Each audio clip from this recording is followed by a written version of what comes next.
You're over 40, still fighting the same battles in silence.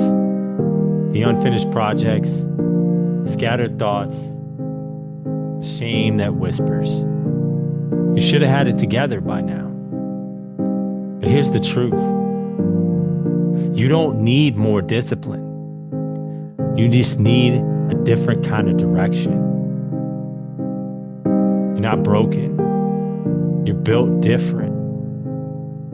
And for 7 days, from November 3rd to November 9th, you're going to prove it. This isn't just motivation. This is reclamation. 90 minutes a day to stop hiding behind the mask. Just put it away forever and walk away a different man. The Reclaim Your Voice Challenge. Your next level doesn't come from doing more. It comes from finally being more of you. Visit youradhdguy.com for more information. It's time for that change you've been waiting for.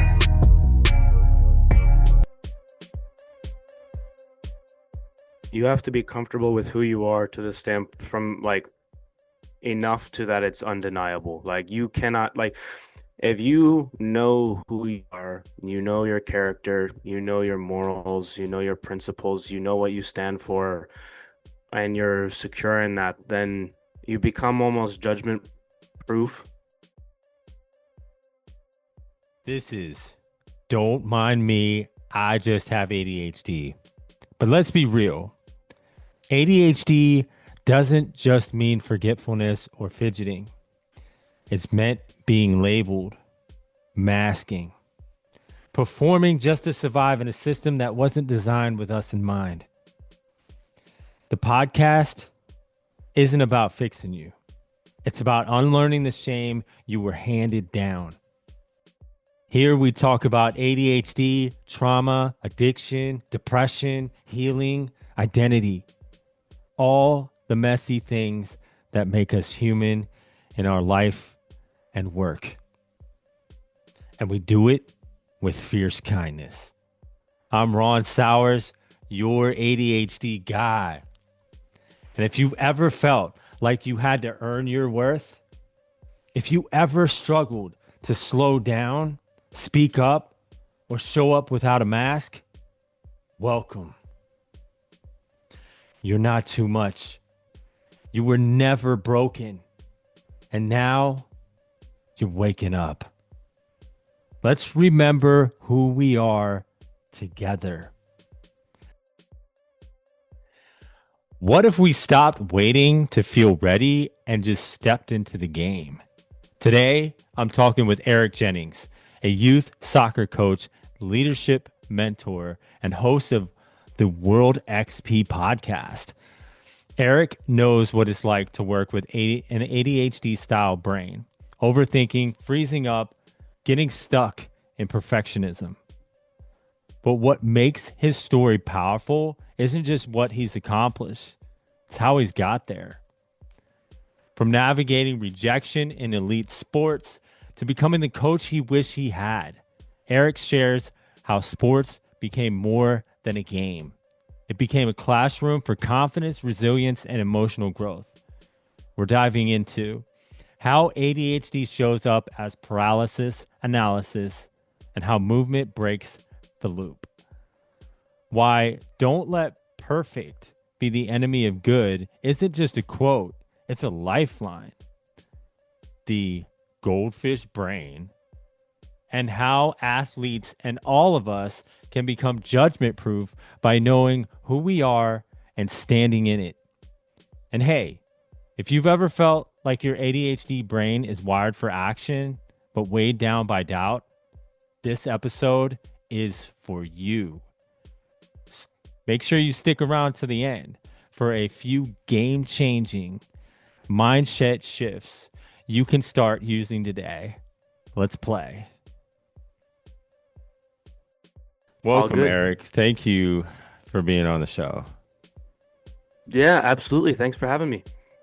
So tell me a little bit about yourself. Kind of like what's your experience with ADHD? Yeah, so I think for me, I've not been diagnosed with it, but I've got several friends, close kind of loved ones and relatives, that have been diagnosed with it. And so for me, it comes from the perspective of like, how do I help these people around me kind of prioritize and not get wrapped up in kind of for lack of a euphemism, the squirrel kind of syndrome. And Yeah. so, and I experienced Squirrel this a lot brain, man. in the workplace as well with kind of prioritization and different things of that nature. And so helping people prioritize what kind of tasks do they start with first. I think paralysis by analysis is another thing that people get wrapped up in, and I do myself as well, where it's like, okay, I've got an hour and I could do these four things, but oh no, what's the right order to do them in? And this thing might take a little bit longer, and then before you know it, it's 30 minutes later and you haven't done anything. And so those sorts of things is, I don't know, you just see it in daily life, and I think all people really can benefit from having a good strategy for those sorts of things, not just those with ADHD, but of course with that as well as the emphasis. So I was like, that's the experience in kind of a nutshell. That's awesome. Yeah, I definitely can relate to like that like thinking that you can do all these things and then all of a sudden like you do nothing. Like you want to do this, but you want to do it perfect and you it just seems like a mountain to climb. How do you get people to like get past that point so that they can actually get past like you said paralysis analysis? Yeah, absolutely. I think one of the biggest things is emphasizing that in most cases something is better than nothing. So I'll use the gym as an example. Most people are like, well, I have to get a perfect workout in. It's like, no, go to the gym, get something done. Yeah. It doesn't have to be the full plan, but something is better than nothing in the gym in 99.9% of cases. And being okay with not having a perfect workout every time, right? Using that as the example can is so, I think, freeing. I actually did this myself a couple days ago. I had a problem with my car, and there was the auto body shop was like in the same plaza as Mhm. the gym. And so I was like, okay, I'm gonna go to the auto body shop, get my car fixed, and then I'm gonna go to the gym. Well, it was a holiday, and so the gym was closing earlier than I thought it was, and the auto body shop took a little bit longer than I thought. And so by the Yeah. time it was done, I had like 30 minutes, and I was like, oh no, what do I do? Do I just go home or do nothing? And I was like, no, something's better than nothing, Eric. Go in the gym, get a 25-minute workout in, Hmm. and I did it, and I was like, yes, that was definitely, and I felt better afterwards, right? It's like, okay, I did it. Maybe it wasn't perfect, but it's something. And then it kind of, so I think that sort of emphasis is the biggest one. Like, don't let perfect be the enemy of good is a saying that I've heard often. And so I think that sort of emphasis is really important. Yeah, yeah, that weight of being perfect is like it's too much. I've still struggled with that to a degree, but it's like when I'm like, you know what? I give it my best shot. I'm gonna put it out there. And like you said, if you only got a certain amount of time, something is better than just sitting around and doing nothing. So what Hmm. got you into that? What's your story behind getting into coaching? Like, Yeah. So for soccer coaching, I have to boil it down, I wasn't able to, or not I wasn't able to. I did not play in college, and I was left kind of wondering, is that it for me? Mhm. And fast forward, and it was never a question of like technical ability or physical ability or any of these other things. And a couple years after I graduated, I ended up kind of in Mexico with some teams doing tryouts and places that like if you had asked a high school coach, they'd have been like, ah, no way. Um, and so for me, it was like, how do I get the youth players to not have to experience this kind of angst of like, really nobody thought I was good enough? Like how like, and Yeah. so you. part of it is you face rejection all the time, but the other part of it is how do you prepare the next generation to have the best toolkit available to navigate themselves to the next level, whether it's they're on JV and they want to make varsity, or they're on their B or C team and they want to make the A team at their club, or they're in high school and they're on the bubble of maybe getting recruited to college to being like, no, firmly, you are good enough to play in college. And so that's why I started it, and or one of the biggest reasons why I started it, and it's kind of just been going ever since. It's been super rewarding to see these kids and players develop over the years, and it's really been it's really been a treat. I've been doing it for about 3.5-ish years now, um, Awesome. and seeing the development. And I've had some players the whole time, the whole 3.5 years. And when you get a player like in the middle school type age, and then you start to get them from like, okay, yeah, I would love to play college one day, to now like they're in high school and they're starting to develop, and it's like, okay, we're gonna start looking at options now. Is very like rewarding for that for sure. Yeah, to see that growth and Hmm. development right before your eyes and that you were a part of that, it must be something like incredibly gratifying. So, Yeah. do you do you like is there anything that you do within that coaching that really helps them along? Yes, I would say to relate it back to the ADHD and kind of the mental side of things, I often tell them, don't let perfect be the enemy of good, right? And Yeah. so a lot of times I'll have players where they'll mess up halfway through a rep of a drill and they'll want to start over. And it's like, no, no, no, no. You keep going. You don't get to in the game say, "Sorry, Mr. Defender, I didn't do this touch right. Can I go back 5 yards and try again?" It's like, no, you have to go. You have to go and you have to forget, like, it's goldfish brain. Um, and so that piece I think can be super important because you know this when you're going through those teenage Yeah. years, there's a lot of stuff going on. Like, do my friends like me? Am I gonna play because coach doesn't like me? And if you're wrapped up in all those things, you're not gonna perform because you're worried about everything other than what's going on the field in front of you.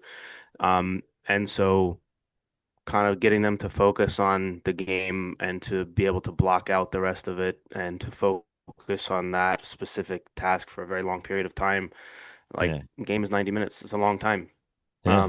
More if you include the warm up and halftime and whatever, you're looking at like a 3 hour time block where you got to be switched on all the time. And so being able to get them focused and kind of explain why, and there's multiple ways to do that. There's the logical reason of like, hey, if you're worried about what your friend thinks, are you going to play well? And they're like, well, no. It's like, well, yeah, exactly. Yeah. But then there's also the tools and the techniques to do that. The goldfish brain, next play, next one, next one. It's always next one.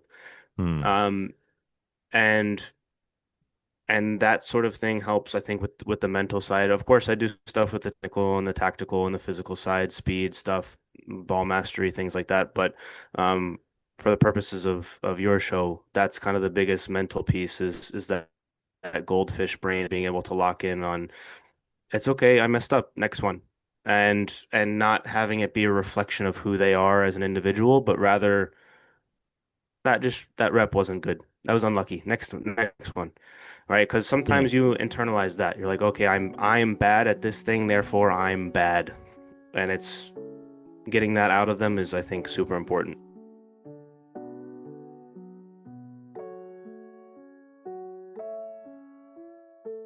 Yeah, kind of explain that a little deeper, the goldfish. Where did that mindset or that idea come from? Because I kind of heard it before, but like, and it makes sense to like, especially fitting in nicely with ADHD. So yeah, could you explain that a little bit? Yeah. So goldfish brain is basically just the concept that when you mess up, you need, or even do something well is different, but when you mess up, you need to forget about it immediately because there's another action that's happening, right? You make a bad pass. Okay, your team's lost the ball. Now you need to go win it back. So if you're worried about the bad pass that you just made and you're kind of like, oh man, I made a bad Yeah. pass, then the other guy runs by you and then they go score, right? And so then you feel worse afterwards, actually, because not only did you make the bad pass and you lost the ball, but now the other team scored as well. And you're like, oh, that was all my fault, yada, yada. But It's the how quick can you shift out of I made a mistake? It's the next one. And also treating it as a mistake and not internalizing it as like a part of you, as that like who you are. Um, and for other sports as well, Yeah. like volleyball, for instance, and basketball, like every point there's a next point. Volleyball, for instance, right? You go sets to 25, and indoor, and every point there's a next point. The point goes for 5 seconds maybe or whatever the time is, and then you got to get on to the next one. Because if you're sitting there dwelling on it and you lose two, 3 points in a row, that can be a big swing. Um, and so it's Yeah. just basically the concept of don't dwell on your mistakes and move on. Yeah, no, and dwelling is like no one's gonna wait for you and feel bad for you and and be Hmm. like give you that moment. You can always do that like maybe after the game and reflect on Yeah. it. And Um, sports is the biggest lesson of that. And the game is not going to wait for you to be sad about yourself and your mistake. The game goes on. no, yeah, and it teaches a lot of different things that are valuable life lessons that people just kind of overlook. And like sports is Hmm. a great way to develop teamwork, leadership, you know, fairness, a lot of different Communication as well. strengths. Yeah. Like so, yeah, definitely social intelligence and dealing with the emotional intelligence of Yeah. I'm sure that you deal with a lot of big emotions that a lot of kids have trouble like actually communicating and being clear on what they're actually feeling. Do you have like a part of your coaching that addresses that? Um, I wouldn't say addresses it specifically, because a lot of that is in the team environment, and I'm Mhm. mostly individual and small group sort of sessions, and so I don't really have the big sort of emotional swings of a game in my sessions. Um, I will also say that the goldfish brain kind of helps with that, right? So if you've made a mistake and you've forgotten about it, next one Yeah. you move on. You don't have that roller coaster of emotional kind of ups and downs as much. But from just kind of handling that, the thing also to emphasize is, well, it feels like everything in that moment. And then are you going to be upset about this tomorrow? So, or the next day, or a week from now. And so for finals and big games and stuff where there's something on the line, obviously that's a little bit different. The season game, you've made a couple mistakes, right? You move on. And kind of Yeah. emphasizing that to the players is important because that's another one of life, right? You have a significant other and they make you angry. Like, are you going to be mad about this 2 days from now? Like, if you're not, then move on. That's all good. And there's no need to let, I don't know if I guess it's kind of compartmentalizing, but sometimes people, myself included, they let things in a game affect the rest of their day or the rest of their week or whatever. And sometimes it's hard to not let that occur. But kind of having that bigger picture of like, what's life really about? Was life really about that game that happened 2 days ago where I messed up that pass? Like, no, not really. It's really Yeah. not. And having that sort of perspective, and that's difficult to explain to younger players and kids just because like your brain isn't fully formed yet and that sort of thing. But um once you say it to them in that way, they're like, "Oh yeah, you're right." And so sometimes it takes a while to like get ingrained in how they work. But that's kind of on a more philosophical level how I would approach it. Yeah, definitely. And it's I always it took me a long time to develop that and you're right about that. That like younger age it take there's not a lot of experience with that and not a lot of great examples as well. But it's like I'm developed that mindset of like every mistake is actually an opportunity for me to learn. The mistakes that I made were Hmm. the biggest lessons, like the greatest lessons that I ever could have had.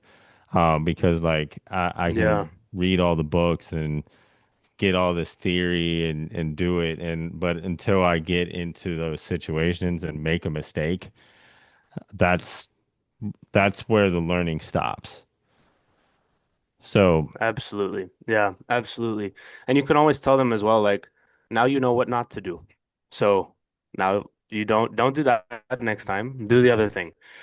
And or when I've got multiple kids and one of them like, all right, does everyone understand the drill? And they're all like, yeah, understood. And I know one of them wasn't paying any attention. I make that one go first, and then they mess it up inevitably. And then the other yeah. two or three, I'm like, see, now you know what not to do. Don't do that. And then as everyone gets a big laugh, and then they all are like, okay, yeah, we'll lock in, and then they do it properly. So like exactly like you said, it's an opportunity to learn and to adjust as well.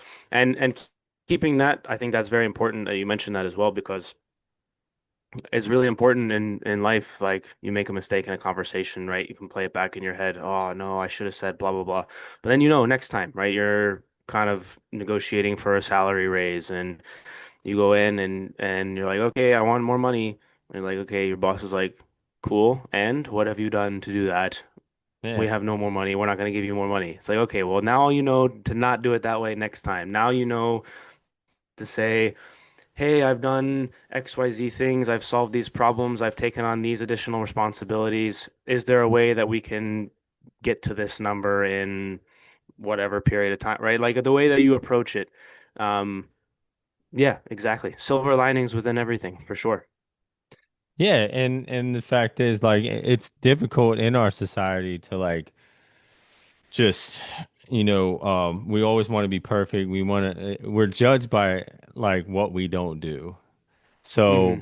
it's very hard to get outside that, oh well, I need to be perfect mindset.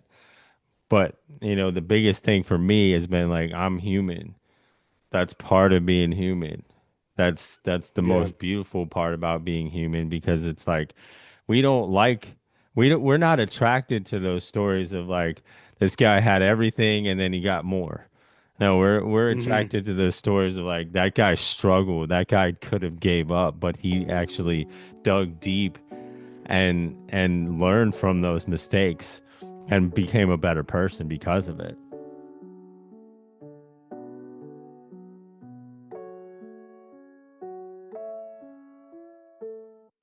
Yeah.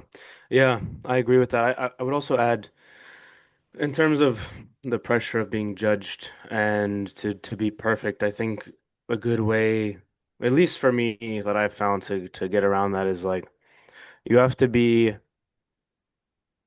you have to be comfortable with who you are to the stamp from like enough to that it's undeniable. Like you cannot like if you know who you are, you know your character, you know your morals, you know your principles, you know what you stand for, and you're secure in that, then you become almost judgment proof. Um, and I think that that's really important.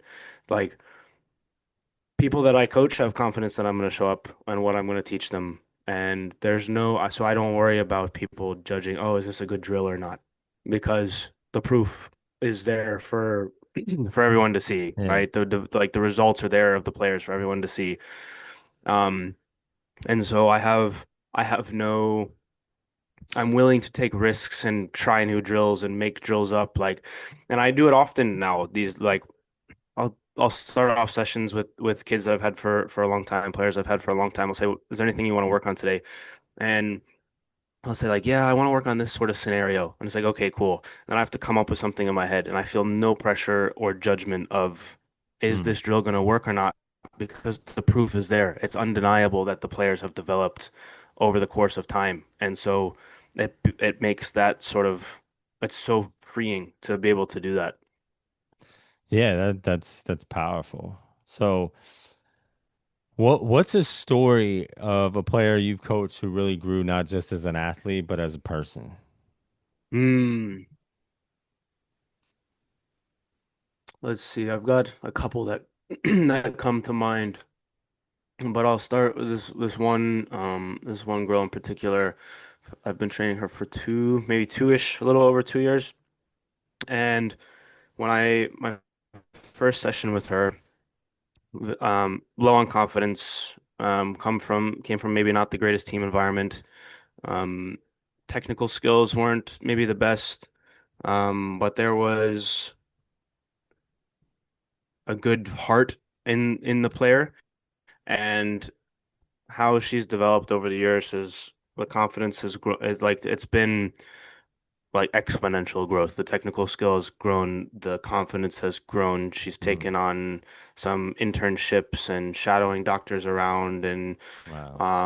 and she knows that I do the podcast as well. So she started her own kind of interview series where she has to go talk to adults, right? She's in high school. Yeah, high school now. And so she's got to talk to adults and put it on the internet. And so she's overcome fears of like you said, being perfect, being judged, and I was the first guest on her show, and she wanted to redo the intro like 4 times. And I was like, "No, no, stop. It's okay. It'll I know, like right? put it out there, goldfish brain. It's okay." Um, It's but no, awesome. the growth from her has been amazing on a variety of levels, both as a player and as a person. Um, doing all sorts of like extracurriculars, Model UN, like I said, shadowing doctors around, doing all this stuff. And That's she amazing. started working as a martial arts instructor as well at her studio that she's been at Wow. for some time. And it's been amazing to see. She's super driven and she's on a path to great things, I think. So that's been a really rewarding one for sure. Yeah, it's that perseverance. That's an amazing story, and you always love to Hmm. hear that. And like, I'm sure you get, a lot out of, just being the one that could see that. Yeah, yeah, yeah, absolutely. The family's great as well. And it's great when you get to build relationships with the families and the parents and meet the siblings. And sometimes the siblings show up and talk a little trash. They're like, "Oh, you did that drill wrong." Ha ha. It's like, okay, good. But it's the environment is there and you build something greater than just the soccer player to the coach. Um, and like I said earlier, and like you just mentioned, super rewarding. Geez, I can't even pronounce rewarding today. It's a tough one. You're But fine. Yeah. but yeah, it's good. And like soccer is one of those things. Yeah, I used to play soccer when I was younger. I was like more like the goalie type slash. I don't even remember the position, but more towards the back end defense. So yeah, and nothing ever came out of that because soccer is it's so saturated with players from around the world. It's probably one of the most difficult, if not the most difficult sports to actually raise up and become successful in that. How do you, how do you coach for that? That to navigate that type of pressure, whether it's from parents, teammates, or themselves. Yeah. So I think to make it to the very top, yes. But there's so many pro leagues around the world Mm, that and colleges that play that it's more finding the right opportunity that fits you if that's what you want. Um, so I have teammates that are playing pro and or semi-pro in countries around the world.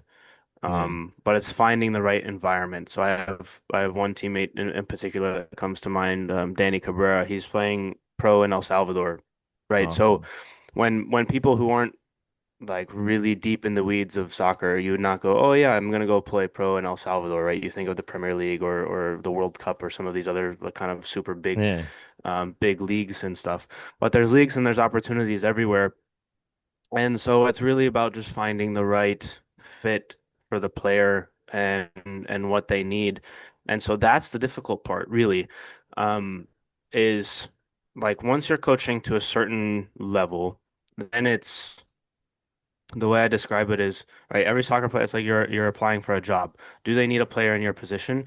And do they need a player in that position that plays the same way that you do? There's different ways to play different positions, or Mm, different ways to play the same position rather. And so one coach might want a small, fast forward, and another coach might want a big forward that they cross a lot to in the box. And so if you're a small forward and they need it, the coach wants a big one, then doesn't matter how good you are. They want something else on the resume, a yeah. different profile of player. And so building the network to find those opportunities is the hard part, at least for me in my situation, finding people that have connections with the right college coaches or the right coaches. Um, and so it's building that network. And then aside from that, is you to get the player to a certain level, and then once you get them there, it's like I mentioned, it's finding the network and finding the right opportunities. And right in college, for instance, it's do they have a program that you want to study? Do they have a major that you actually want to be in? Are they located in a state that is where you want to go, right? If you like warm weather, you're not going to go up to Boston or to Seattle or Chicago, right? You're Yeah. going to go into the South, maybe Southern California or whatever. And is it affordable for the parent or the player to go to college? Do they offer scholarships? Like it's a big puzzle. And so there's a lot of things that go on with that. Uh, and so yeah, it can be super tough to navigate. And I think just being upfront and honest with the parents and the player about like, hey, this is the scenario, this is how good you have to be. You're close, you're already there. These are the options for you. Um, it really like level setting everybody, so everybody is on the same page, makes things a lot easier. There are some clubs or coaches or players that are like, "Oh, I've got connections overseas," and they make it seem like this big thing. Um, and Hmm. just it's just having a realistic view of what's out there and what the opportunities are and what's realistic for the player. And once you set that, then there's no hopes up to big disappointment. Oh, coach, you said that you were going to send them to go play in the Champions League. It's like, I never said that. No one ever said that, right? But it's being upfront. Again, it goes to communication, prioritization, like we talked about before. Are you communicating the realistic expectations for the player? And are you prioritizing the things, right? So if the player is saying, I would really like to play in college, but playing pro, that's like, I don't really want to pursue that. It's too, like, it's a lot of work. I don't really, my heart's not really in it. Then we focus much more on what prioritization would be. Do Mm. they have a major that you want? Is this a career field that you want to go into? Is the school a good fit? Rather than because there's junior colleges that have good pathways to professional. And so if the player wants to pursue that, then we look at kind of a different path and a different route. Not to completely repeat myself, but it's a big puzzle and you gotta be upfront and honest and just explain what the options are and then at the end of the day, the player has to pick and make the commitment and make the sacrifices to get it done. And so, yeah, Yeah. that's it in a long-winded nutshell.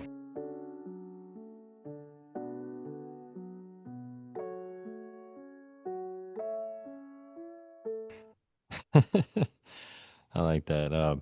So yeah, it's about building that network, managing expectations, and asking the right questions. Hmm. I would say, Yeah. especially managing expectations. A lot of us, especially with ADHD, we have these lofty goals of like, oh yeah, I'm gonna be able to do this in X amount of time, and it's usually not long enough, especially for, depending on the goal that they have. I know for personal experience that, I've definitely have to continue to manage my expectations. But they're a lot more in line with like, okay, like the way that I look at it is like I want to get here, and yeah, it's going to take this long, but would I rather be over here doing this, or would I rather take the time and focus on what I need to do and go through that long haul to get to where I need to Hmm. go, because that place is a place I'd rather be in. And that's the biggest thing that helps me get through the doubt or the struggle or wanting to give up. Would you say Yeah. it's I something think, that you try to embody as well? yeah, absolutely. You have to have some level of long-term thinking. Um, Delayed gratification is the term that always gets that's thrown out there, um, and you Oh yeah, got to ask instant yourself, gratification. yeah, gratification versus delayed gratification, right? And you got to ask yourself always, what's my long-term action productive or working towards this goal, or is it not? And Yeah. to go back to kind of what we mentioned before about the prioritization, it's like, okay, that can be how you a very good way to help you prioritize in your long-term thinking. So, for example, for soccer, right? And I want to add also all these the descriptions of soccer are all just kind of it's soccer is the vehicle to describe prioritization and kind of these other things that are Yeah. applicable to almost everywhere in life. But just for those listening, um, like if you have two options, I can sit there and watch TV, or I can go to the gym. And you're like, okay, well, what's your long-term goal? Well, if your long-term goal is I really want to binge watch the show, then of course you're gonna watch the show. But if your long-term goal is I want to go play college soccer, even though you want to go to the gym and watching the TV is more fun or gratifying at that moment, ask yourself that question. And then oftentimes, 99% of time, that gives you your answer of what you should be doing. Um, and then you might say, well, Eric, what if I've worked out today and like, well, I don't know what to do now. I can still watch the show. It's like, okay, yeah, you can block off time to do that, but also, how's your nutrition? Have you meal prepped for the week, right? Getting into a routine of meal prepping or working out can can get rid of some of the paralysis by analysis because you've already made the decision for you. Instead of spending, oh, I don't know what I want to eat, scrolling through DoorDash or Uber Eats or whatever, you've Yeah. already made it. And then you don't have to spend the 30 minutes doing it. You eat your food and you go on with your day and it saves you time. And then you might say, well, Eric, I don't want to eat the same thing every day. It's like, okay, well, don't meal prep two or three options. Give yourself options and things like that. And maybe one week you do chicken, rice, and broccoli, and then the next week you do salmon, asparagus and mashed potatoes or whatever it might be, right? Yeah. And so and so having those routines and those things prepared ahead of time can save you time on the decision making, which I know from personal experience, people with ADHD can struggle with sometimes. That decision making kind of functions like, oh, I don't know, should I, well, what if it's not enough food, or what if this, or what if that? It's like, well, no, you've done the work before, you've prepped it, it's all set and ready to go for you when you go to work or wherever it is you're going. You take the container out of the fridge and off you go. And you don't have to worry about what am I Yeah. going to do today for food. I saw a meme or like a GIF on Instagram, a reel or whatever, and it was when somebody with ADHD opens the fridge and only sees ingredients, and then it's like, well, I will just starve then. It's like, okay, Yeah. so no, Yeah. don't do that. Prep your food. And get into a routine of doing that, and that can help with that. So in terms of the long-term thinking, right? Does meal prep work me towards my goal of playing college soccer? Yes. Why? Because I know what's in the food. I'm not going to be like panicking about ordering something from somewhere that's filled with like Whatever. seed oils or bad ingredients or whatever.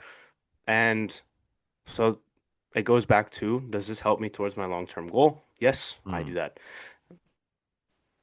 No, that I love how you talked about meal prep because that's something that I do a lot, and it's like there's so much value in meal prepping because you first off know what's in the food. Like you don't have to worry about like, hey, what am I gonna order? What am I gonna eat? Like it's all prepared for the next week or 2 or 3 days, and you can always switch it up. And like you said, if you don't know if it's enough, like, okay, make more than last time. Just look at that. That's also an opportunity to grow and develop, and that's something, but it can be difficult for people with ADHD to be like, okay, to get the motivation to continue to do it, but that's a great Absolutely. question to ask. I was Absolutely. like, Well, you is start this, with one, right? Because you yeah, might say, well, Eric, I don't know how to cook and I don't know how to cook it perfectly. And what if I mess this up? And what if I cook it in the wrong oil or the seasoning mix doesn't work? It's like start with one thing that's very simple. So yeah, in this particular instance, air fryers are amazing, right? yeah, You get whatever, put some chicken on it, or not chicken, put some seasoning on it, pop it in the air fryer, and the directions are very clear and very specific. There's very limited steps. And you just click start, and then it's done. And yeah, then once you get comfortable with that one, then you can add another one in, and so on and so forth. Baby steps that you can do to help you along with that. The other thing that I would add in terms of prioritization and getting started, ChatGPT or Grok or any of these other AIs, if you tell it, you're like, hey, I've got 5 hours and I need to get these four things done. How should I prioritize? Boom, Mm, go. It gives you a list. It's so helpful. nice. I like that one. That's definitely a good use of ChatGPT. Yeah, it's good at that. There's some other things, but Yeah. that it's good at.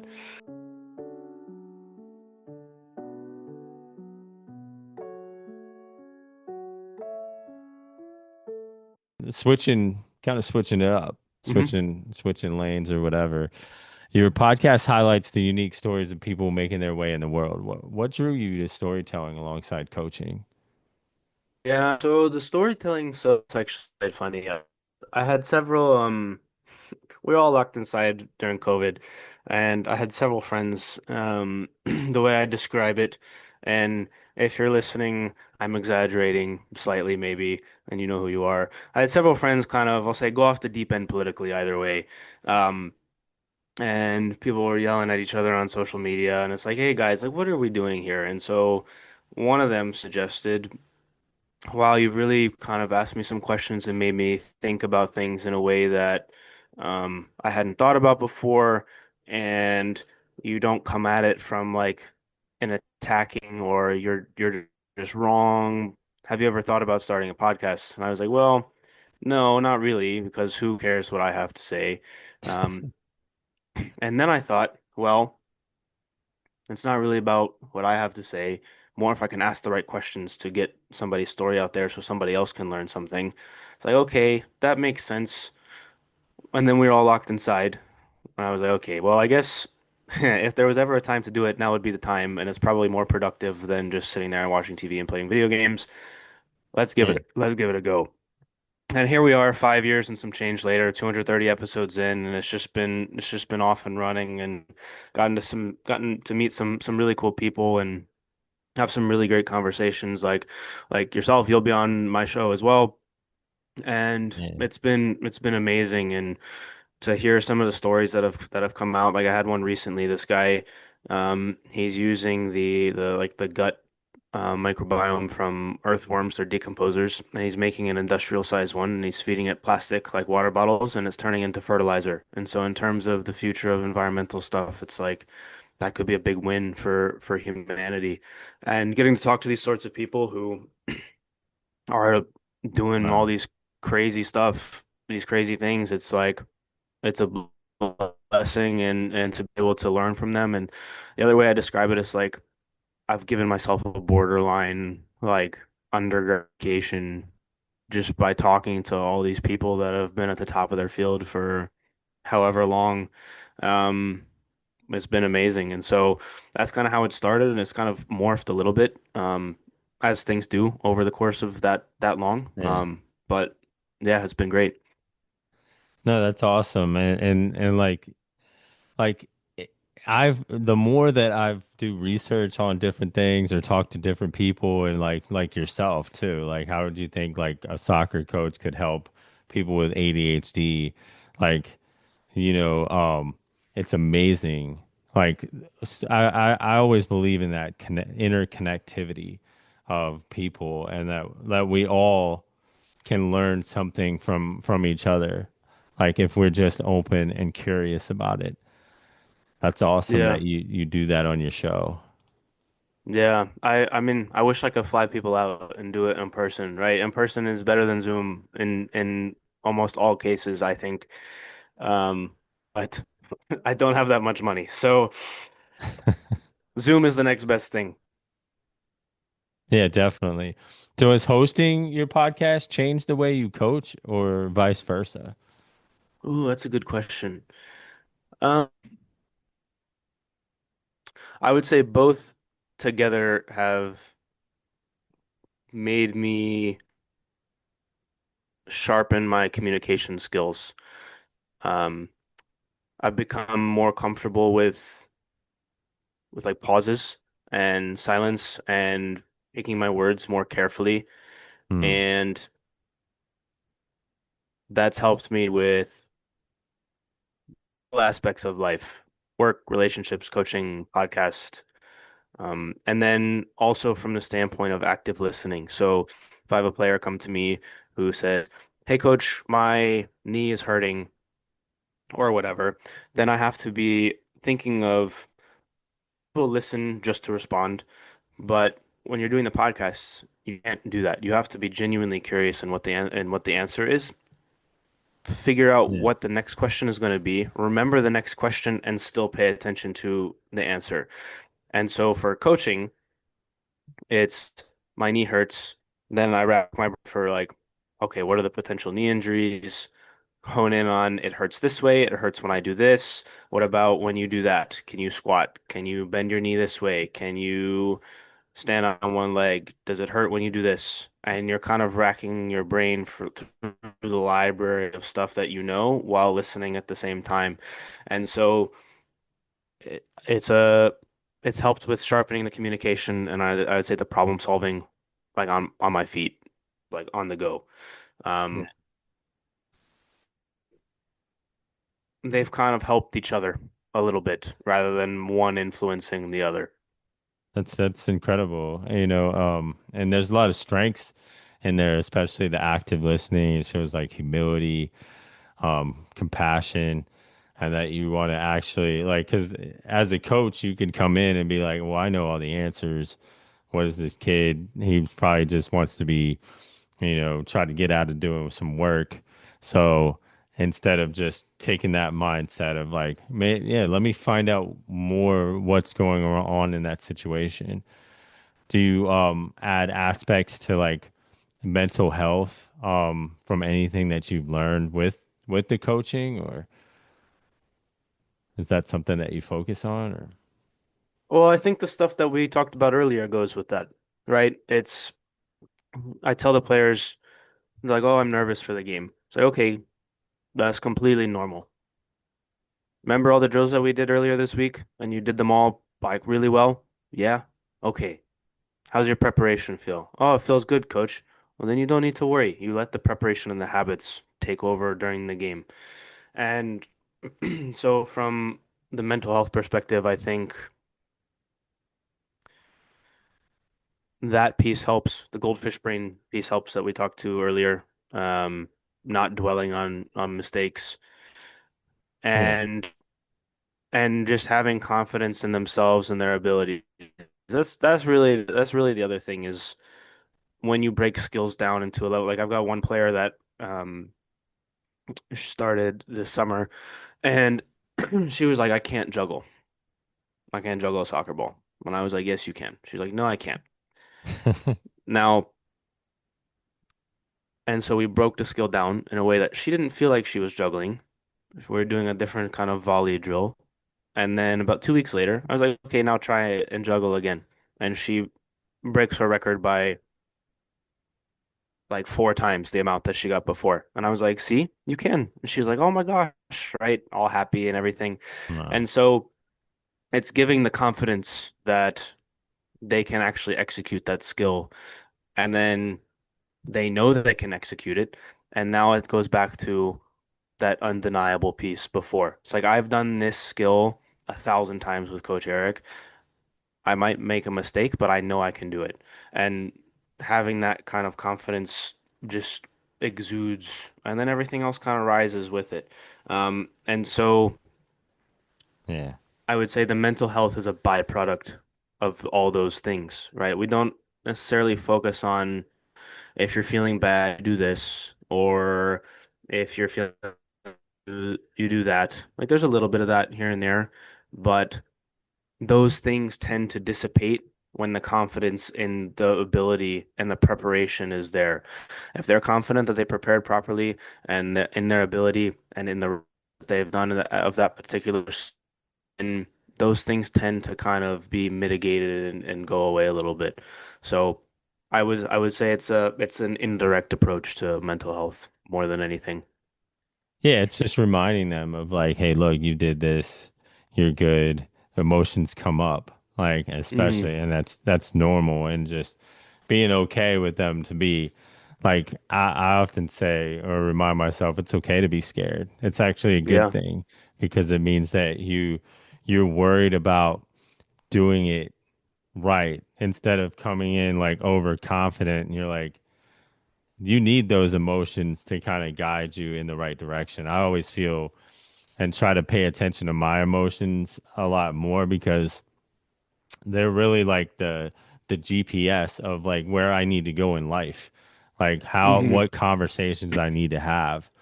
It is incredible. It has an incredible impact on my life, and that communication. Being and I'm sure that indirectly you're talking like the way that you coach gives them that opportunity to be vulnerable, to talk about these things that they're not going to just be dismissed or put to the side. They're going to be addressed in a way that is healthy and that they can actually Yeah. execute. Yeah, absolutely. Yeah. I try to make the environment such that, like you mentioned, that they can bring concerns. Hey, coach, this didn't go well last game. Okay, let's talk about it. What did you do? What was the scenario? And how do we address it? And it's the same as with other aspects of life, right? This project didn't go well at work. Okay, how do we address it? What happened? Give me the scenario. What didn't go well? What went well? What can we focus on for next time? What can we tweak for next time? What can we keep the same for next time? And Hmm. that level of communication, teaching the players this early kind of helps set them up for life when they go into whether it's a college interview or a job interview or whatever the case may be is like they're like, oh, tell me like you get a question in an interview, oh, tell me about this time when you had to overcome something, right? That's a very basic question that almost all job interviews ask. And and oftentimes, well, I had this project and it didn't go well, but then we got it done. It's like, okay, that's a very unhelpful answer. It's like that doesn't tell me what you did. And so what this does as another byproduct is it teaches you how to break down something that didn't go well, how to determine what did go well within that outcome, right? The outcome was bad. We lost the game. Okay, well, what happened? Well, this side of the field, we weren't as strong over here and we didn't complete these passes. And so we should work on this and this movement. Okay, well, what went well? Well, when we got into the attacking third, we were able to string some passes together and get some good chances, but we weren't able to finish. Okay, so we're going to work on this and that. And and being able to break something down and compartmentalize the different aspects of what's going on and think about it in an analytical way kind of sets them up for success later down the road. And to go back to that question, well, give me an example where something didn't like you overcome something. It's like, okay, well, this was the example. These were the things that went poorly. These were the things that went well. This is what I adjusted for the next time, and this is how we succeeded the next time. And if you give that answer in a job interview, then is much better than, well, we just did it the next time and it worked out and it was really hard. Like, no. Give me the Yeah. breakdown. Break it down, analyze it. How did you overcome it?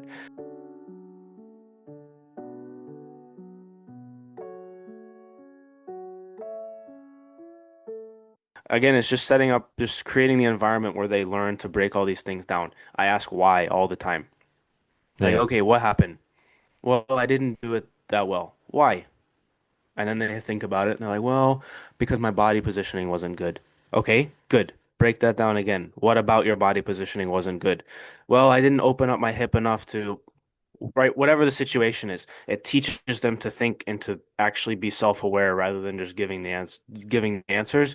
And once they learn to do that, I have players now that will make a mistake and they'll be like, Coach, sorry, my hip wasn't open and I didn't turn my foot this way. And I don't even have to tell them. They've self-diagnosed the problem, the mistake.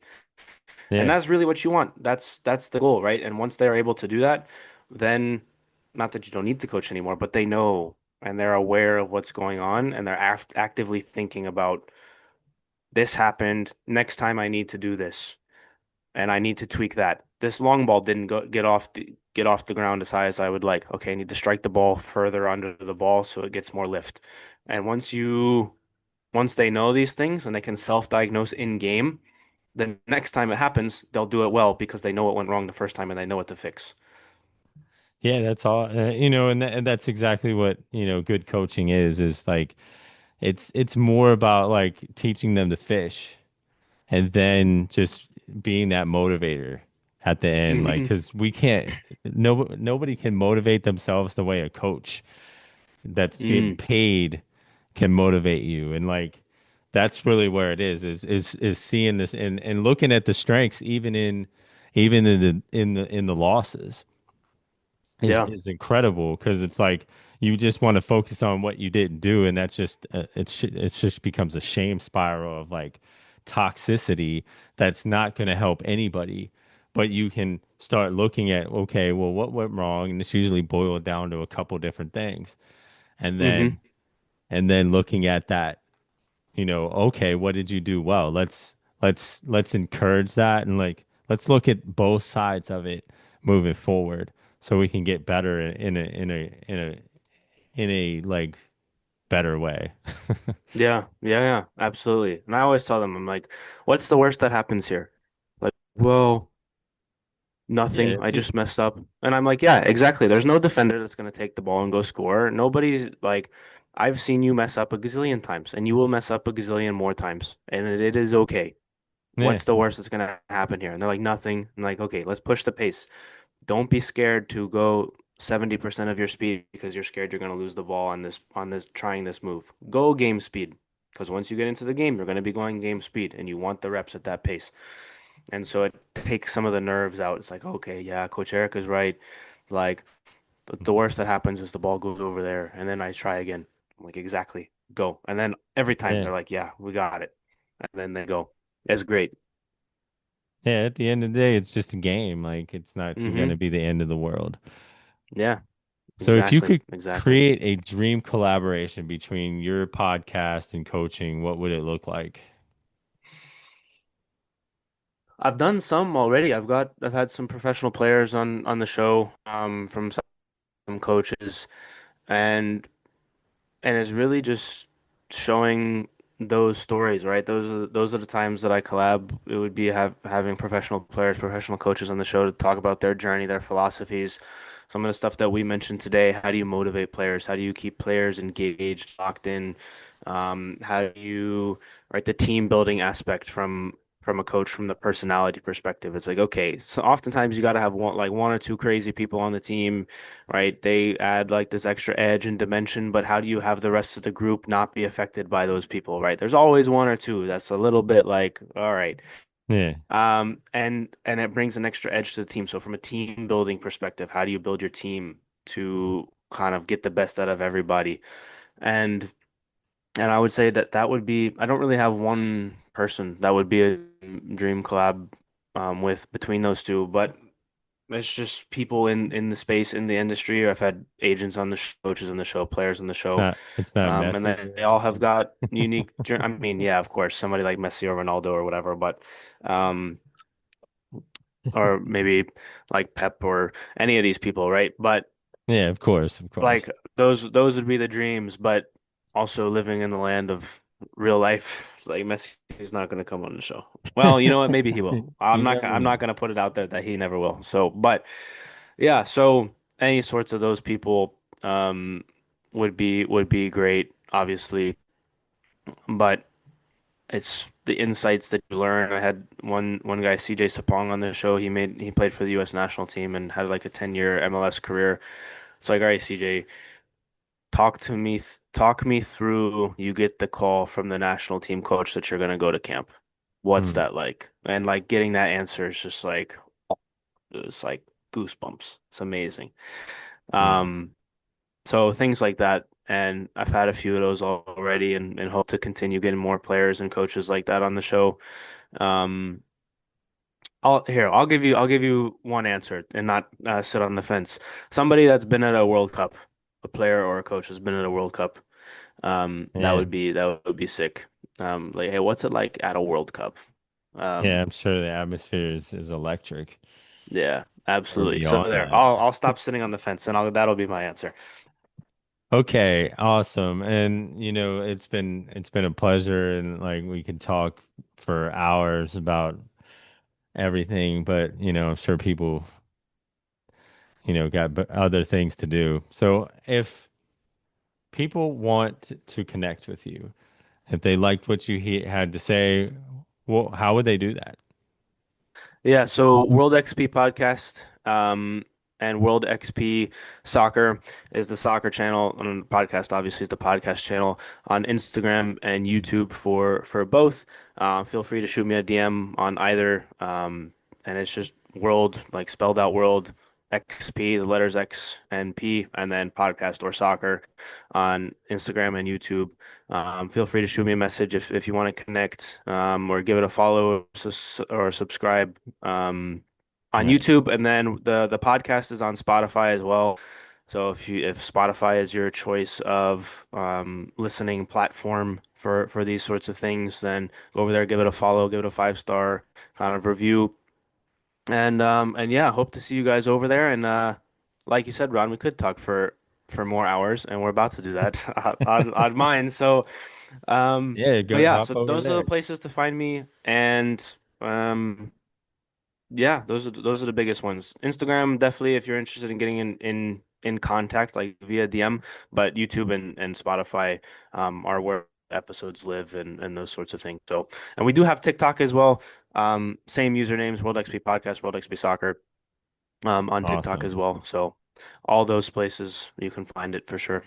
Yeah, guys, go follow him, like him, share that, with your friends. Definitely get hooked up with this guy. He's got a lot of great knowledge and expertise and experience to really, really follow through on your dreams and your goals. So, what's one message you hope you want to leave with the listeners? They hope they walk away from hearing you today. Become undeniable in who you are. It makes you judgment proof. Be secure in who you are, like we talked earlier, morals and principles and what you stand for. Um, and become undeniable in your world of expertise with whatever it is, whether it's your job or in your relationship. Show up, be the person that you are every day, and yeah, be undeniable. Awesome. I love it. Undeniable. Well, thank you for being on the show. It's been an honor and a pleasure. Yeah, thanks for having me. It was a great time, and yeah, really enjoyed the conversation. Yeah, thank you. Me too.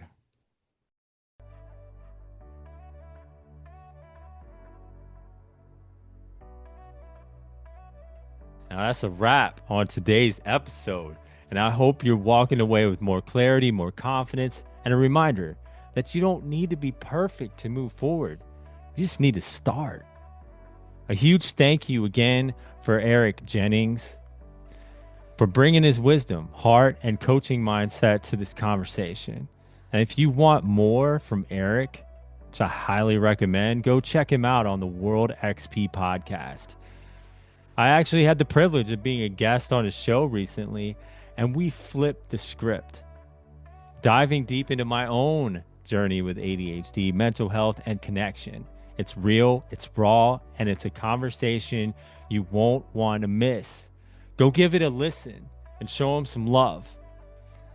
Just search World XP Podcast wherever you listen or click the link in the show notes.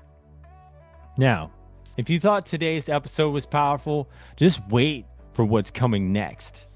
So I'm sitting down with Dr. Stanley Ekiyor, a trailblazing educational leader with nearly 20 years of experience transforming how schools serve students with disabilities. He's a doctor of education, a board certified behavior analyst, and someone who's been reimagining what inclusion, equity, and success really looks like in the classroom. If you're a parent, educator, or neurodivergent human who wants to feel seen, this one's for you. Mark your calendars. November 3rd through the 9th is my 7-day Reclaim Your Voice challenge. And trust me, you don't want to miss it. If you've ever felt silent, small, or stuck, this is your invitation to show up, speak up, and rediscover your power that's always been there. All you need is your voice, and I'll help you reclaim it. Go to youradhdguide.com for more details. And don't forget to grab your copy of my self-discovery journal. It's full of powerful prompts, reflection tools, and real deal clarity work. Honestly, I still don't know why I'm giving it away, but you can thank me later. Again, that's youradhdguy.com right at the top. All the links are in the show notes. And hey, if this episode hit home for you, share it with a friend who needs to hear it. This isn't just a podcast, it's a movement. And we're just getting started. Until next time, stay kind, stay fierce, and never forget you're not broken. And as always, subscribe and may the source be with you.